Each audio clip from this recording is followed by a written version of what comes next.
तो आज ये भौतिक विज्ञान की पहली वीडियो होने वाली है जिसमें हम इसके पहले टॉपिक मापन यानी कि मेजरमेंट के बारे में पढ़ेंगे। तो पहले हम पूरे टॉपिक को अच्छे से पढ़ेंगे और लास्ट में प्रीवियस ईयर क्वेश्चन भी कवर करेंगे। तो चलिए बिना देरी किए हुए वीडियो को शुरू करते हैं।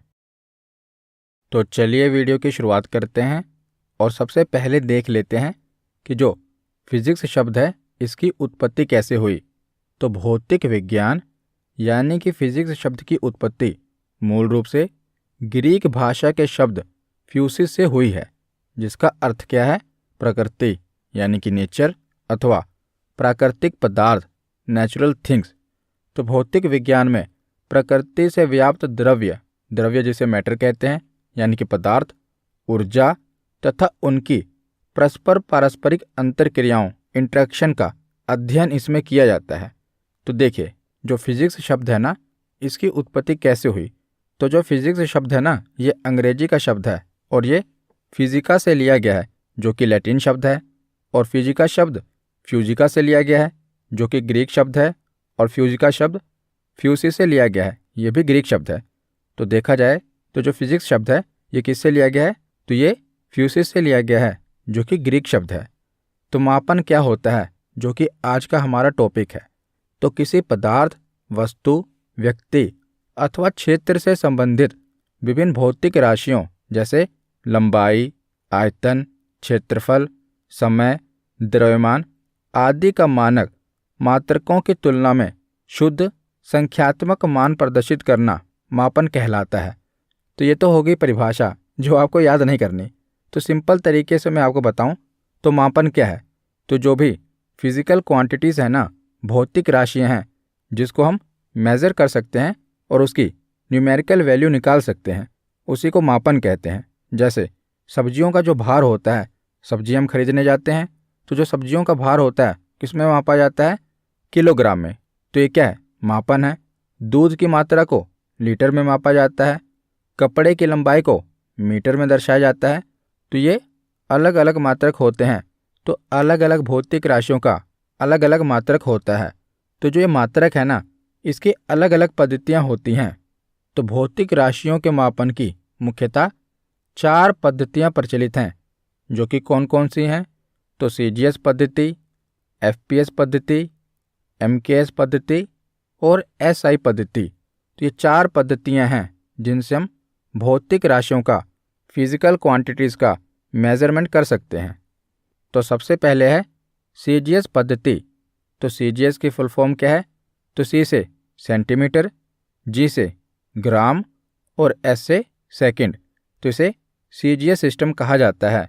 तो इस मापन में जो लंबाई है इसको सेंटीमीटर में मापा जाता है, द्रव्यमान को ग्राम में तथा समय को सेकंड में मापा जाता है। और इस मापन पद्धति को फ्रांसीसी प्रणाली या मीट्रिक प्रणाली भी कहा जाता है। तो याद रखिएगा जो सीजीएस पद्धति है इसमें पूछ लिया जाएगा कि सी से क्या दर्शाया जाता है। तो सी से सेंटीमीटर, जी से ग्राम और एस से सेकंड। इसके बाद है एफपीएस पद्धति। तो एफ से फुट, पी से पाउंड और एस से सेकंड।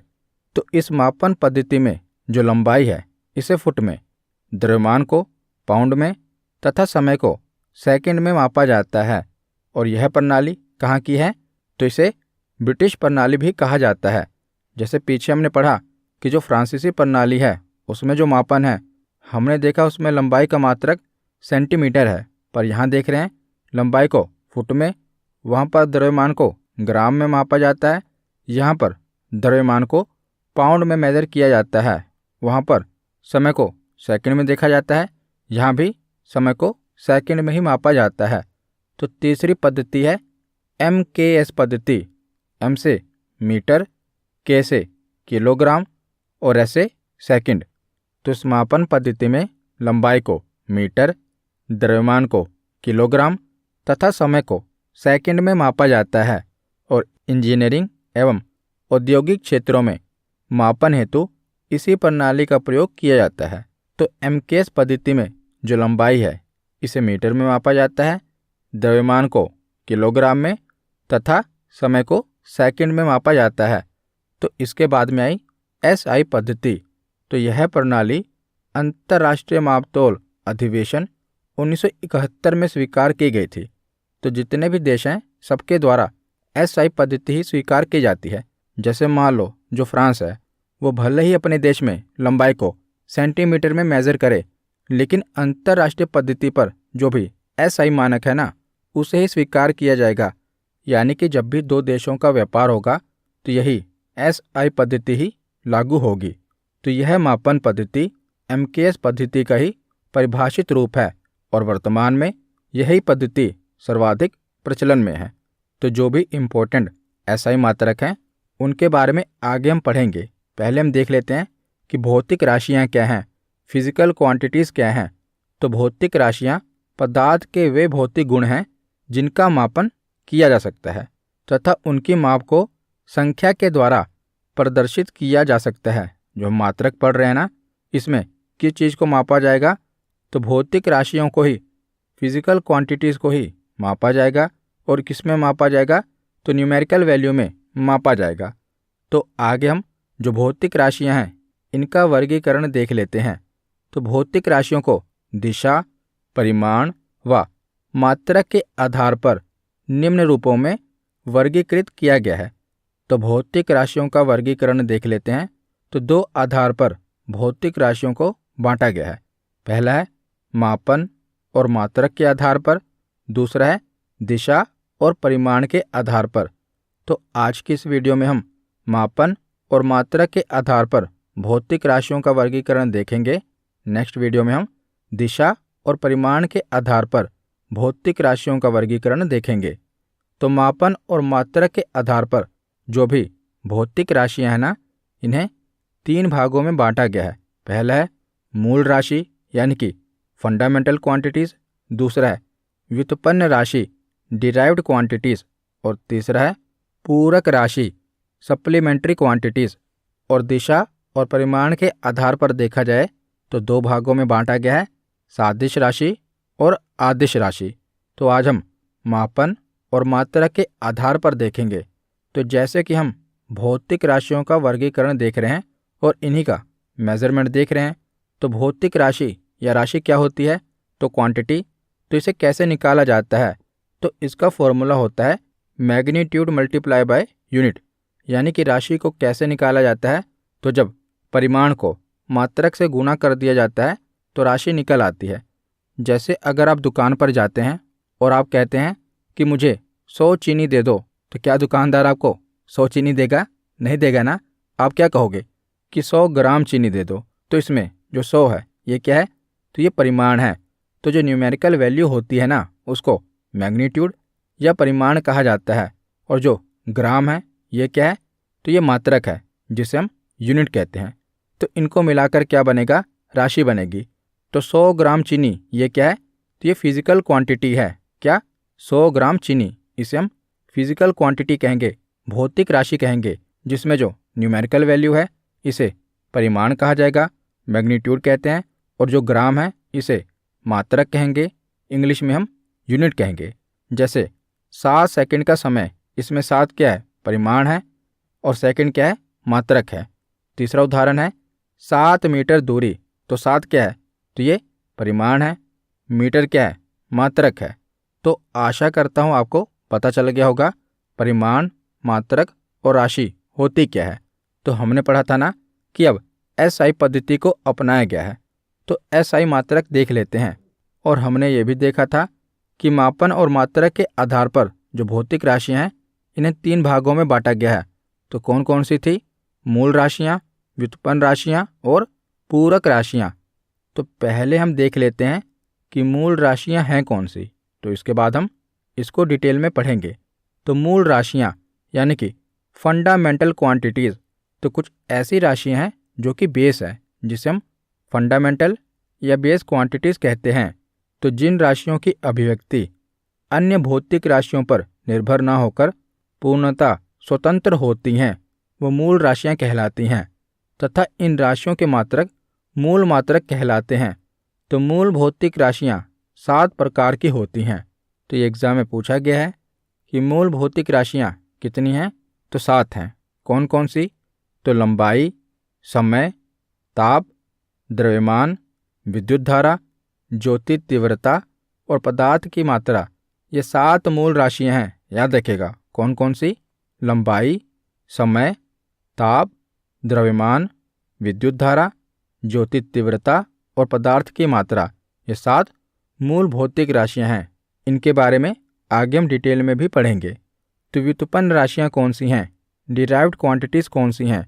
तो जो मात्रक मूल मात्रकों की सहायता से व्यक्त किए जाते हैं उन्हें व्युत्पन्न मात्रक कहा जाता है।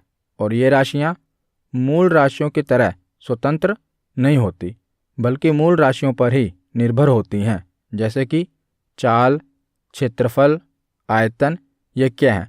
तो ये व्युत्पन्न राशियां हैं। तो इनके जो मात्रक होते हैं वो स्वतंत्र नहीं होते, वो मूल मात्रकों की सहायता से निकाले जाते हैं। जैसे चाल का मात्रक क्या होगा? तो देखिए, तो चाल बराबर क्या होता है?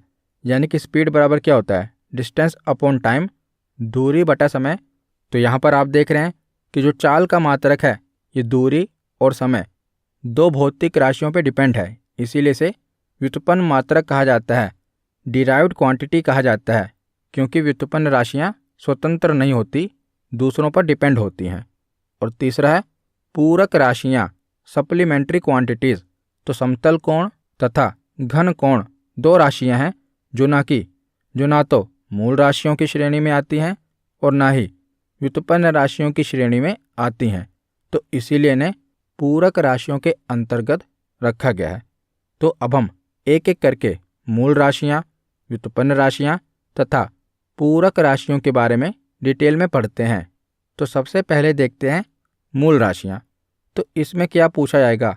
तो इनका मात्रक पूछा जाएगा। जैसे कि लंबाई का मात्रक क्या है? तो लंबाई का मात्रक है मीटर। इसका प्रतीक क्या है? तो m से इसे दर्शाया जाता है। तो जो ये मीटर है इसकी परिभाषा क्या है? यानी कि कितनी लंबाई को 1 मीटर माना जाएगा? तो आप कहेंगे कि 100 सेंटीमीटर को। तो देखिए, अगर इसकी परिभाषा नहीं बनाई जाएगी तो अलग अलग देश सेंटीमीटर को भी अपने हिसाब से मान लेंगे। तो इसीलिए मीटर की परिभाषा क्या बनाई गई है? यानी कि कितनी लेंथ को मीटर माना गया है? तो प्रकाश के द्वारा निर्वात यानी कि वैक्यूम, तो प्रकाश के द्वारा निर्वात में 1 सेकंड के 1/29,97,92,498 भाग में तय की गई दूरी को 1 मीटर कहा जाता है। तो प्रकाश के द्वारा 1 सेकंड के इतने भाग में, जो हमने अभी देखा, इतने भाग में तय की गई दूरी को 1 मीटर कहा जाएगा। और यह परिभाषा वर्ष 1983 में दी गई थी। तो लंबाई के बाद है द्रव्यमान यानी कि मास, जिसका मात्रक क्या है? तो मास का एसआई मात्रक है किलोग्राम, जिसका प्रतीक क्या है? केजी। तो इसकी परिभाषा क्या है? तो फ्रांस के सेवरिस में स्थित अंतर्राष्ट्रीय माप तौल ब्यूरो में रखे हुए प्लैटिनम इरिडियम मिश्र धातु से निर्मित सिलेंडर का द्रव्यमान 1 किलोग्राम के बराबर है। और यह परिभाषा वर्ष 1889 में दी गई थी। तो फ्रांस के सेवरियस में स्थित प्लैटिनम और इरिडियम मिश्र धातु का 1 किलोग्राम का सिलेंडर रखा गया है। तो इसके बराबर भार को ही हम 1 किलोग्राम मानेंगे। इसके बाद है समय यानी कि टाइम। तो समय का एसआई मात्रक है सेकंड। तो 1 सेकंड की परिभाषा क्या है? तो 1 सेकंड वह समय अंतराल है जिसमें परमाणु घड़ी, जो कि सीजियम की बनी होती है, तो 1 सेकंड का समय कितना होता है?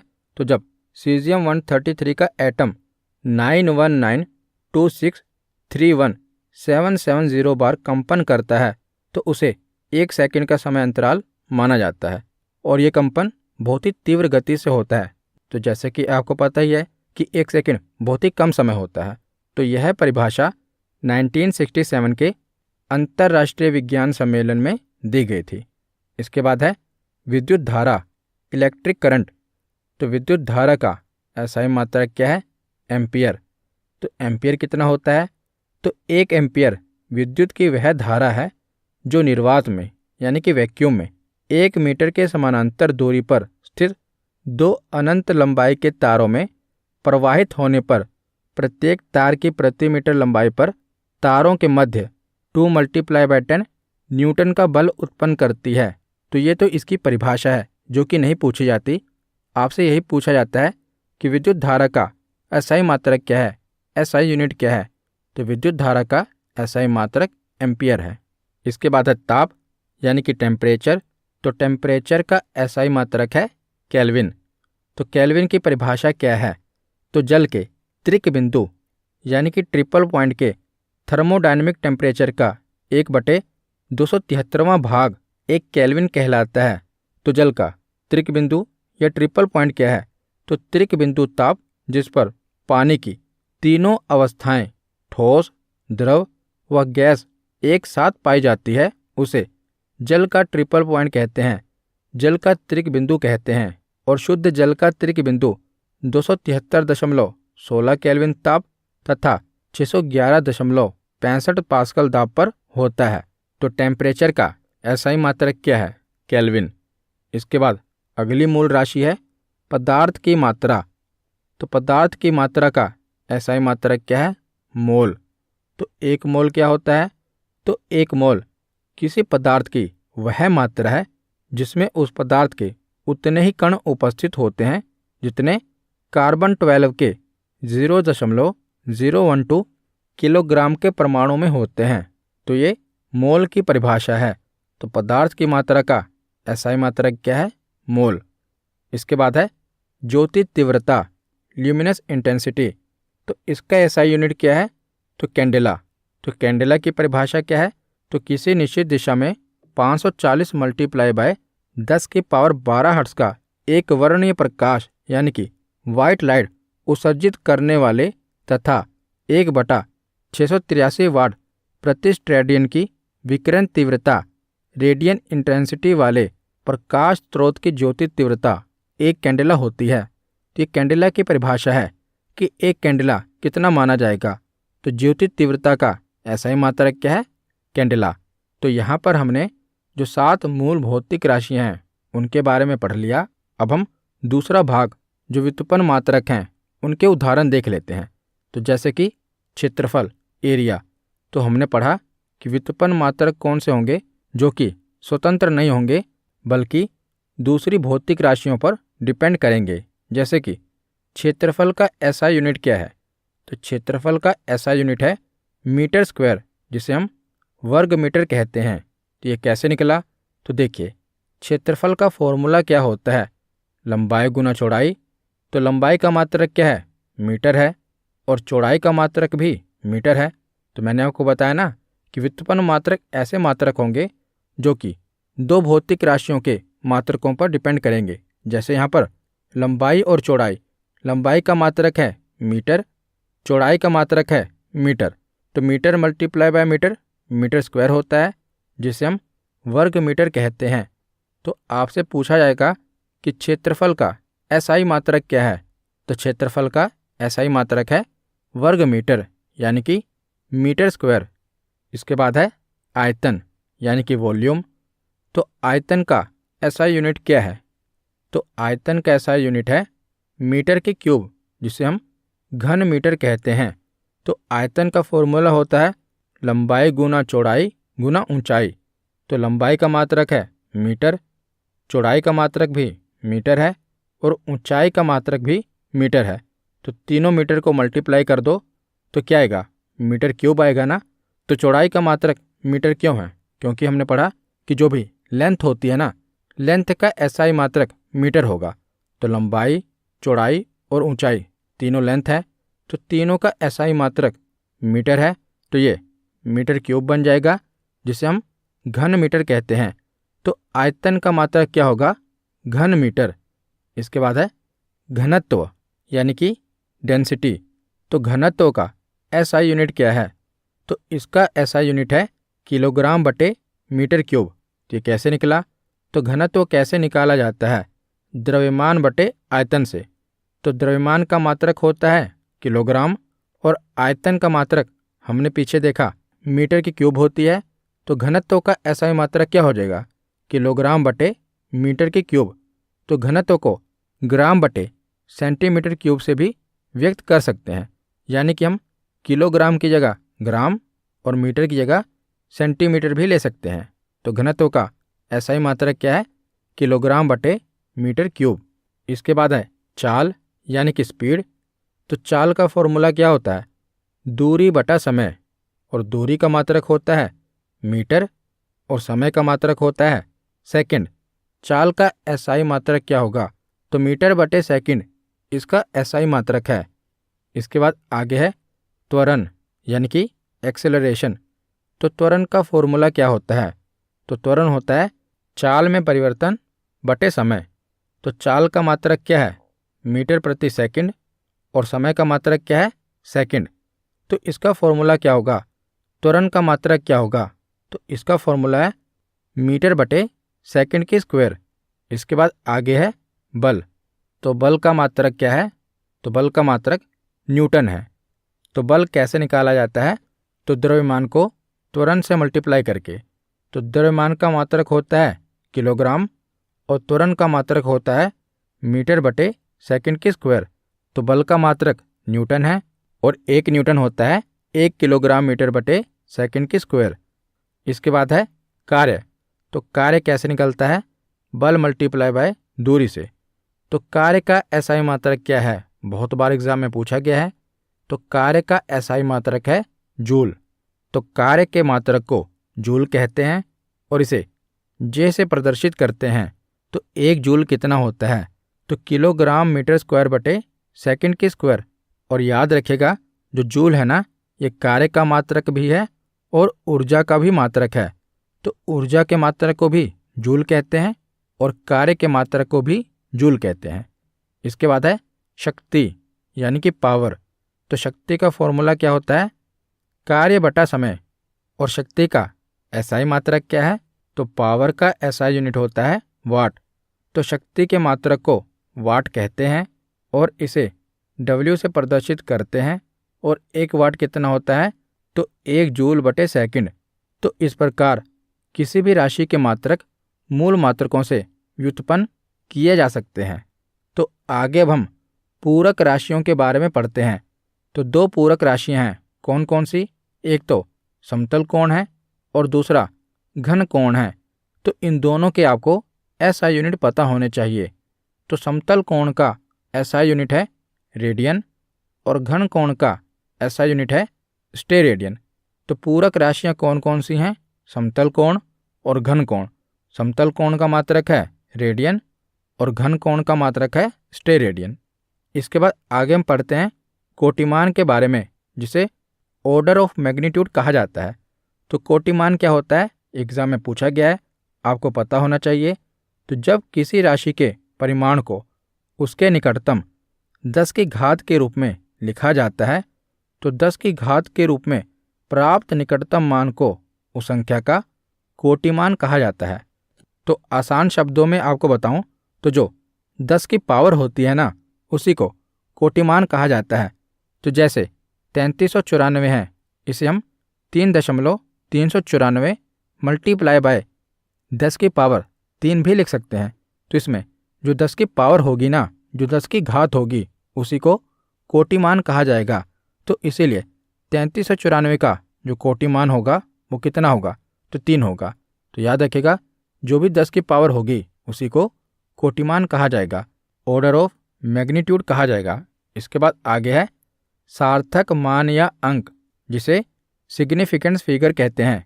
जैसे किसी राशि के माप को ऐसे अंक जो मापक यंत्र की यथार्थता के अंतर्गत उसी राशि के मान को व्यक्त करते हैं, उसे सार्थक अंक कहा जाता है। तो मैं आपको उदाहरण से समझाता हूँ।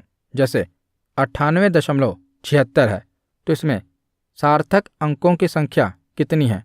तो जब भी शुरुआती अंक 0 होगा तो उसे हटा दो, तो बाकी के जो नंबर हैं उसे काउंट कर लो, तो उसी को सार्थक मान कहा जाएगा।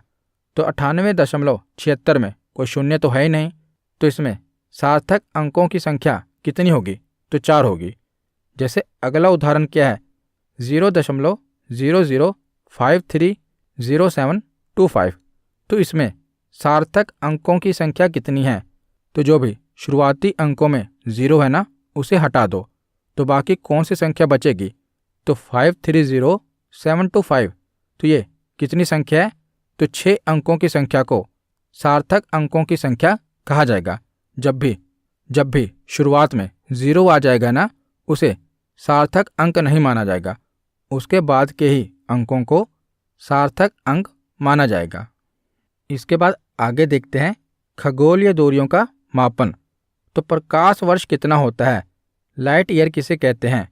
तो प्रकाश के द्वारा निर्वात में एक वर्ष में तय की गई कुल दूरी को एक प्रकाश वर्ष कहा जाता है। तो प्रकाश वर्ष से क्या मापा जाता है? दूरी मापी जाती है। तो एक साल में प्रकाश के द्वारा तय की गई दूरी को प्रकाश वर्ष कहा जाता है। और एक प्रकाश वर्ष कितना होता है? तो 9.467 मल्टीप्लाई बाय 10⁻15 मीटर। तो एक प्रकाश वर्ष में प्रकाश के द्वारा कितनी दूरी तय होती है? तो 9.467 मल्टीप्लाई बाय 10⁻15 मीटर। एक प्रकाश वर्ष में प्रकाश के द्वारा इतनी दूरी तय की जाती है। इसके बाद है खगोलीय इकाई, एस्ट्रोनॉमिकल यूनिट। तो यह भी दूरी का ही मात्रक है। तो पृथ्वी और सूर्य के बीच की माध्य दूरी को खगोलीय इकाई कहा जाता है। तो एक खगोलीय इकाई कितनी होती है? तो 1.496 मल्टीप्लाई बाय 10⁻11 मीटर। तो सूर्य और पृथ्वी के बीच की दूरी को खगोलीय इकाई कहा जाता है। इसके बाद है पारसेक। तो पारसेक क्या है? तो यह भी दूरी मापने की ही इकाई है, पर यह दूरी मापने की सबसे बड़ी इकाई मानी जाती है। तो एक पारसेक कितना होता है? तो एक पारसेक 3.26 प्रकाश वर्ष के बराबर होता है। तो एक पारसेक में कितनी दूरी होती है? 3.26 मल्टीप्लाई बाय 10⁻16 मीटर। याद रखेगा। तो एक तो है पारसेक जो कि दूरी मापने की सबसे बड़ी इकाई है। एक होता है पास्कल। तो पास्कल क्या है? तो ये दाब यानी कि प्रेशर का एसआई मात्रक है और इसे पीए द्वारा दर्शाया जाता है। तो दाब का एसआई मात्रक पास्कल है और पारसेक क्या है? तो ये दूरी मापने की सबसे बड़ी इकाई है। तो यहाँ पर हमारा थ्योरी सेक्शन कंप्लीट होता है। अब हम प्रीवियस ईयर क्वेश्चन देखते हैं। तो पहला क्वेश्चन है कि कितने प्रकार की मूल एसआई राशियाँ हैं? तो मूल एसआई राशियाँ कितनी हैं? तो 7। तो इसका सही जवाब होगा ऑप्शन ए। अगला प्रश्न है कि निम्नलिखित में से कौन सी मूल मात्रक नहीं है? तो कौन सी मूल मात्रक नहीं है? एम्पियर, मीटर, ग्राम या केल्विन? तो इसका सही जवाब होगा ग्राम, क्योंकि ग्राम नहीं है, किलोग्राम है। तो इसका सही जवाब क्या होगा? Option B. अगला प्रश्न है कि मापन इकाइयों की सीजीएस प्रणाली का अर्थ क्या है? तो सी से क्या है? सेंटीमीटर, जी से ग्राम और ऐसे सेकंड। तो इसका सही जवाब क्या होगा? ऑप्शन डी, सेंटीमीटर, ग्राम और सेकंड। तो अगला प्रश्न है कि एमकेएस इकाई प्रणाली में द्रव्यमान की इकाई क्या है? तो द्रव्यमान की इकाई क्या होती है? किलोग्राम। एम से मीटर, के से किलोग्राम और ऐसे सेकंड। तो इसका सही जवाब क्या होगा? Option D. अगला प्रश्न है कि शक्ति का एसआई मात्रक क्या है? जूल, वाट, अश्वशक्ति या न्यूटन? तो शक्ति का एसआई मात्रक क्या है? तो शक्ति का एसआई मात्रक है वाट। तो इसका सही जवाब है ऑप्शन बी। अगला प्रश्न है कि कार्य का एसआई मात्रक क्या है? तो कार्य का एसआई मात्रक क्या है? तो इसका मात्रक है जूल। ऑप्शन बी इसका सही जवाब है। अगला प्रश्न है कि प्रकाश वर्ष मात्रक है दूरी का, प्रकाश का, धारा का या समय का? तो प्रकाश वर्ष किसका मात्रक है? तो ये दूरी का मात्रक है। इसका सही जवाब होगा ऑप्शन ए। अगला प्रश्न है कि निम्नलिखित में से समय का मात्रक क्या नहीं है? अधिवर्ष, चंद्रमाह, प्रकाश वर्ष या इनमें से कोई नहीं? तो जो प्रकाश वर्ष है ये समय का मात्रक नहीं है, बल्कि ये दूरी का मात्रक है। तो इसका सही जवाब क्या होगा? ऑप्शन सी, प्रकाश वर्ष। अगला प्रश्न है कि पारसेक इकाई है दूरी की, समय की, प्रकाश की चमक की या चुंबकीय बल की? तो जो पारसेक है ये दूरी की सबसे बड़ी इकाई है। तो इसका सही जवाब क्या होगा? Option A. अगला प्रश्न है कि पास्कल इकाई है आर्द्रता की, दाब की, वर्षा की या तापमान की? तो पास्कल किसकी इकाई है? तो ये दाब की इकाई है, प्रेशर की इकाई है। तो ऑप्शन सी इसका सही जवाब है। अगला प्रश्न है कि आयतन की एसआई इकाई क्या है? घन सेंटीमीटर, घन मीटर, घन डेसीमीटर या घन इंच? तो आयतन की एसआई इकाई क्या है? घन मीटर। ऑप्शन बी इसका सही जवाब है। तो आज का आखिरी प्रश्न है कि बल का एसआई मात्रक क्या है? फोर्स का एसआई मात्रक क्या है? तो बल का एसआई मात्रक है न्यूटन। तो ऑप्शन सी इसका सही जवाब है। तो आज की वीडियो यहीं पर ख़त्म होती है। कैसी लगी ये वीडियो कमेंट सेक्शन में ज़रूर बताना। धन्यवाद।